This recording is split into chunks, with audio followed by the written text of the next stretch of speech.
Hello बच्चों, कैसे हैं आप लोग। So today we will do polyhalogen compounds, जो इस टॉपिक का सेकंड लास्ट टॉपिक मान लीजिए आप, बिकॉज इसके बाद सिर्फ एक ऑप्टिकल जो एक्टिविटी है इन कंपाउंड्स की वो रह जाएगी, तो वो मैं नेक्स्ट वीडियो में अपलोड करूँगी। यहाँ पे देखिए, आपको जो पॉलीहेलोजन्स कंपाउंड्स पढ़ने हैं वो ये आपके 6 पॉलीहेलोजन कंपाउंड्स है। DDT, ठीक है, डाइक्लोरोमीथेन, जिसको CH2Cl2 इसका केमिकल फॉर्मूला हो गया। ट्राइक्लोरोमीथेन CHCl3, आइडोफॉर्म इज CHI3, ठीक है, आइडोफॉर्म बोलते हैं इसे। फ्रीऑन्स और टेट्राक्लोरोमीथेन CCl4। तो ये कंपाउंड्स पढ़ेंगे। इसमें पहला जो कंपाउंड है जो हम यहाँ पे पढ़ने वाले हैं वो है डाइक्लोरोमीथेन, मिथाइलिन क्लोराइड जिसे आप बोलते हैं, ठीक है। तो यहाँ पे आप देखोगे कि इसके जो हमें पढ़ना है वो बेसिकली यूजेस और इसके इफ़ेक्ट पढ़ने हैं, केमिकल इफ़ेक्ट और फिज़िकल इफ़ेक्ट वगैरह आप पढ़ोगे, ठीक है। तो ये इसके यूजेस काफ़ी सिंपल से ऐसे ही आप कर लोगे। Used as solvent for paint remover, ठीक है, प्रोपेलेंट इन एरोसॉल्स और solvent in manufacturing of drugs, used as a metal cleaning and finishing solvent. Then आपका इसमें इफ़ेक्ट देख लेते हैं, ठीक है। फिजिकल इफेक्ट क्या देखेंगे, it act on central nervous system. तो सोचो कि नर्वस सिस्टम को डायरेक्टली इफेक्ट कर रहे हैं। तो इसमें अभी जितने भी आप कंपाउंड्स पढ़ने वाले हो उसमें ये CNS को काफ़ी इफेक्ट करते हैं, न्यूरॉन्स को काफ़ी इफेक्ट करते हैं, तो they are not good for human health. तो अगर इवन स्लाइटली एक्सपोज हो जाते हो can lead to slightly impaired hearing and vision. Higher level of it in air causes dizziness, nausea, tingling and numbness in the fingers, ठीक है, toes. In humans मतलब numbness मतलब सुन पड़ जाती है बॉडी, ठीक है। तो it's not good for the health of the human beings.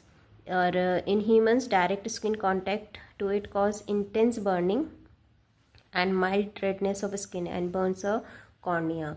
तो हमेशा जब भी पेंट वगैरह या पेंट रिमूवर्स यूज़ करते हैं तो कवर योर फेस और एटलीस्ट कवर योर स्किन्स और prevent it to come in contact with these kind of ingredients, ठीक है। अब इसका नेक्स्ट है आपका ट्राइक्लोरोमीथेन CHCl3 क्लोरोफॉर्म। इसमें क्या होता है, ऑक्सीडाइज हो जाता है, ठीक है, ऑक्सीडाइज हो जाता है इन एयर। जब लाइट इस पर फॉल करती है तो ये ऑक्सीजन भी होगी और लाइट भी होगी, तो ये एक पॉइजनस कंपाउंड बना देते हैं। पॉइजनस कंपाउंड जो कि कार्बोनाइल क्लोराइड या फॉस्जीन बोला जाता है, ठीक है। तो ये काफ़ी इम्पॉर्टेंट है कि फॉस्जीन क्या होता है, ऐसे भी पूछ लेते हैं। और ये ऐसे भी पूछ लेते हैं कि जो ट्राइक्लोरोमीथेन हमने करा है वो एक्सपोज हो, मतलब सनलाइट में क्यों नहीं रखते। तो सनलाइट में इसलिए नहीं रखते क्योंकि वो पॉइजनस कंपाउंड में कन्वर्ट हो सकता है, that is phosgene. Carbonyl chloride इसका फॉर्मूला है, पॉपुलरली नोन एज फॉस्जीन, ठीक है। तो ये इसका इक्वेशन दे रखा है, CHCl3 + O2। जब लाइट में रखेंगे ऑक्सीडाइज हो रहा है ना ये, तो ऑक्सीजन से रिएक्शन दिखाएंगे, तो ये C डबल बॉन्ड O और 2 Cl इस पर सिंगल सिंगल बॉन्ड से लग जाएगा और ट्वाइस HCl इसमें निकल जाएगा, तो दिस इज़ फॉस्जीन। तो it is therefore stored in close dark coloured bottles. तो ये क्वेश्चन ना रीजनिंग क्वेश्चन की तरह आ जाता है कि इसको हम डार्क कलर्ड बोतल में क्यों रखते हैं, ठीक है। It is therefore stored in closed dark coloured bottles completely filled to the brim to exclude air. मतलब एयर बिल्कुल नहीं होना चाहिए, तो ऊपर तक ब्रिम तक फिल करते हैं एंड देन भी क्लोज्ड इट टाइटली, ठीक है। 0.6 से 1% अल्कोहल इसमें ऐड करा जाता है, विच destroy traces of phosgene that may be formed on storage. Phosgene combined with C2H5OH to form non-toxic diethyl carbonate, ठीक है। मीन्स अगर आप इसमें थोड़ा सा अल्कोहल डाल दोगे तो फॉस्जीन के जो ट्रेसेस हैं वो भी ख़त्म हो जाते हैं।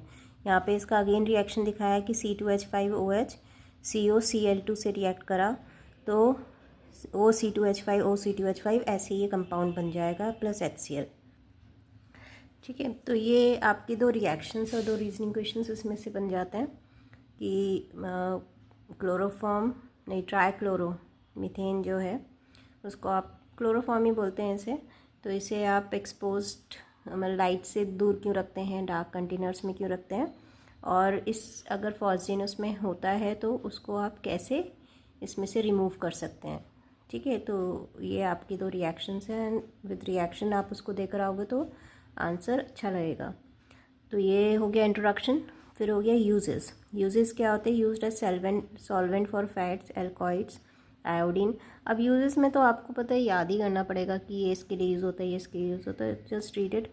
अब जैसे ये मेजर यूज इसका जो है वो आप अच्छे से याद कर लो कि ये फ्रीऑन्स की मैन्युफैक्चरिंग में यूज़ होता है। रेफ्रिजरेंट है ये एक, फ्रीऑन रेफ्रिजरेंट R22 करके मिलता है, तो ये उसमें हेल्प करता है। It was once used as a anaesthetic in surgery but it is toxic, hence now replaced by safer anaesthetic such as ether. पहले होता था ना एनेस्थीसिया देने के लिए इसको यूज़ करा गया, बट ये पॉइजनस निकला, मतलब इट्स नॉट हेल्दी, तो उसको रिप्लेस कर दिया फिर ईथर से। इसके देन इफ़ेक्ट पढ़ लेते हैं। Inhaling chloroform vapours depresses the CNS। Again इसमें वही है, ब्रेथिंग पार्ट्स, जो ब्रेथिंग जितने भी पार्ट्स होते हैं आपकी बॉडी के, वो 100 पार्ट्स पर मिलियन के हिसाब से, breathing 100 parts per million for a short time can cause dizziness, fatigue and headache. Chronic chloroform में cause damage to liver and kidney. Some people develop sores when skin immersed in it. ठीक है, तो काफ़ी ख़राब effects हैं जितने भी ये आपके पॉली हैलोजन कंपाउंड्स हैं। फिर आता है ट्राई आयोडोमिथेन, या फिर हम इसको आयोडोफॉर्म से, ऊपर क्लोरोफॉर्म बोला था, ये आयोडोफॉर्म क्योंकि ये CHI3 होता है। अब इसमें देखो क्या होता है, इसके अंदर आपका ये एंटीसेप्टिक की तरह यूज़ करते हैं फॉर ड्रेस वाउंडिंग। मतलब ये इट्स अ हेल्दी काइंड की, मतलब आपके जो वाउंड्स होते हैं उनको क्लीन करने के लिए, जैसे हम डेटॉल्स और वो सब यूज़ करते हैं, तो ये भी उसी ड्रेसिंग में हेल्प करता है। तो its antiseptic properties are due to iodine liberation when iodoform comes in contact with skin, but not due to iodoform itself. मतलब देखो आयोडोफॉर्म हेल्प कर रहा है, पर क्यों? क्योंकि उसके अंदर आयोडीन का लिबरेशन होता है जैसे स्किन के कांटेक्ट में आता है। ठीक, because of its unpleasant smell it is replaced by other formulation containing iodine. तो इसको यूज़ करा जाता था, और काफ़ी मतलब शायद आपके पेरेंट्स को पता हो, काफ़ी यूज़ करते थे, बट अभी उसको रिप्लेस कर दिया क्योंकि स्मेल थोड़ा सा इसका ख़राब होता है, तो नहीं यूज़ करते हैं। अब दूसरे और आ गए जिसमें कुछ फ्रेगरेंस चेंज करके या फिर बेटर बना दिया गया है। ठीक है, but it is an antiseptic. फिर आता है आपका टेट्राक्लोरोमीथेन।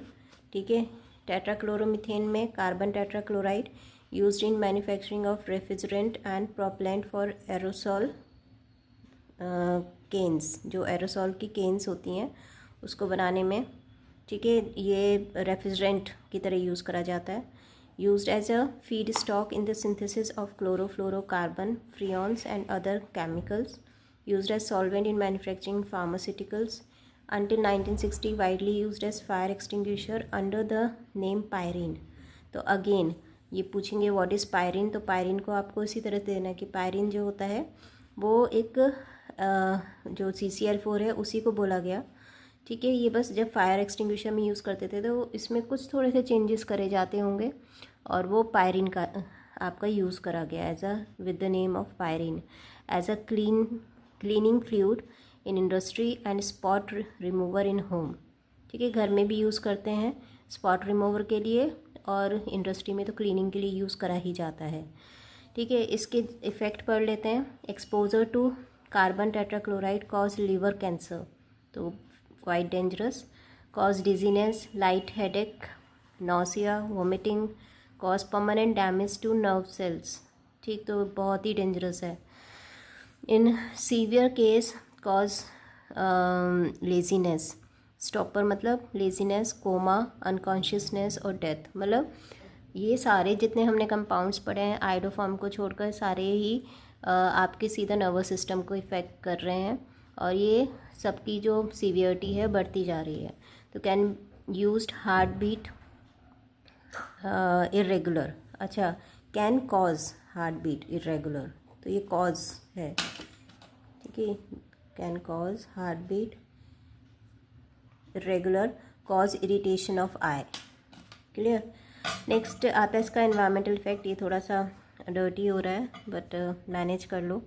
इन air if it get released and goes in upper atmosphere, अगर एयर में रिलीज़ होता है और goes in upper atmosphere depletes the ozone layer, तो ओजोन लेयर को ही डिप्लीट कर देता है। ठीक है, ये थोड़ा सा बच्चों ने कर दिया है, तो आई होप मैं अंडरलाइन कर रही हूँ तो उससे क्लियर हो जाएगा। Depletion of ozone layer increases exposure to UV rays which may lead to skin cancer, eye disease and disorder and disruption of immune system. तो ये तो ओजोन रे के भी डिसएडवांटेज है कि ओजोन लेयर अगर रिमूव हो जाती है तो क्या क्या इफ़ेक्ट होते हैं। फिर आता है फ्रीऑन्स। तो फ्रीऑन्स में आप देखोगे कि क्लोरोफ्लोरोकार्बन, ठीक है, क्लोरोफ्लोरोकार्बन के नाम से आई थिंक आपको याद आ गया होगा कि क्लोरोफ्लोरोकार्बन किसके लिए यूज़ हो रहा था। वो यूज़ हो रहा था आपका रेफ्रिजरेटर्स के लिए, उसमें कूलिंग के लिए, जो कि ओजोन लेयर को रिमूव कर देता है। तो इसको भी अब तो कम यूज़ करा जाता है, इसके ऊपर बैन वगैरह लग गया था, बट हमें थोड़ा सा नॉलेज होना चाहिए क्योंकि अभी भी कहीं ना कहीं थोड़ा बहुत इसको यूज़ करा जाता है, but with little precautions. The chlorofluorocarbon compound of methane and ethane are collectively known as freons. They are extremely stable, unreactive, non-toxic, non-corrosive and easily liquefiable gases. ठीक है, ये टॉक्सिक भी नहीं होता, corrosive भी नहीं होता, स्टेबल होता है, रिएक्ट भी नहीं करता और लिक्विफाइड ईजिली हो जाता है। तो लिक्विफाइड होने का मतलब क्या हो गया, आप उसको ईजिली स्टोर कर सकते हो। ठीक है, these are classified on the basis of the number of fluorine.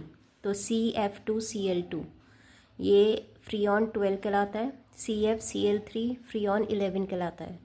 ठीक है, प्रिपरेशन तो आपके सिलेबस में नहीं है तो leave it. It is odourless, non corrosive, it has low boiling point, widely used as a refrigerant in refrigerators and air conditioners. It is used as a propellant in aerosols and foams. ठीक है, environmental effect when it gets added to atmosphere from where it diffuses unchanged in the stratosphere, मतलब ये सीधा stratosphere में जाता है। Freons initiate radical chain reaction which can disrupt the natural ozone balance. तो वही हुआ कि ये जैसे स्ट्रेटोस्फेयर में पहुंचता है, क्योंकि ये अनरिएक्टिव होता है, स्टेबल होता है, तो वहाँ जाकर ये डायरेक्टली ओजोन लेयर को ब्रेक कर देता है और फिर एक्सपोज हो जाता है, यूवी रेज जो है वो नीचे आने लगती हैं एंड उसके आपके डिफरेंट इफ़ेक्ट्स जो आप अभी तक पढ़ते आ रहे हो वो सारे शो करता है। तो इसलिए क्लोरोफ्लोरोकार्बन को हम ग्रीन हाउस गैस भी बोलते हैं। ठीक है, नेक्स्ट आता है आपका लास्ट वन DDT। ठीक है, para para dichloro diphenyl trichloro ethane. अब देखो फॉर्मूला से समझ में आ रहा है कि पैरा, दोनों पैरा पोजीशन पे क्लोरीन लग रहा है, डाइक्लोरो डाइफिनाइल, डाइक्लोरो डाइफिनाइल मतलब दो फिनाइल ग्रुप है, दोनों के पैरा पोजीशन पे क्लोरीन लग रहा है। ट्राइक्लोरो इथेन और ट्राइक्लोरो इथेन एक कंबाइंड, मतलब जैसे आप इसको कैसे करोगे मैं बता देती हूँ कि इसको कैसे लिखेंगे। यहाँ पे ये दो फिनाइल ग्रुप हैं आपका, मैं इसको थोड़ा स्लैंटिंग बनाऊँगी इस तरह। ठीक है, ऐसे हमारे पास दो फिनाइल ग्रुप हमने बनाए, ये बीच में आप बना दो, बेंजीन के लिए बनता है। ये इसकी पैरा पोजीशन है इसके कंपैरिजन में, क्योंकि हमने यहाँ पे तो क्या लगाना है, क्या ट्राइक्लोरो इथेन लगाना है यहाँ पे। तो CH जो आपका ट्राइक्लोरो इथेन होता है उसका मतलब क्या हो गया कि इथेन है तो दो कार्बन और एक कार्बन पे क्लोरीन है, 3 क्लोरीन है। ठीक है, और यहाँ पे ये आपका एक तो H हो गया और बाकी दो बॉन्ड्स ये हो गए, एक ये हो गया। तो इससे तो बेंजीन रिंग अटैच्ड है, एक H अटैच्ड है, तो इसको हम यहाँ पे लगा देंगे। तो ये ट्राइक्लोरोइथेन हो गया।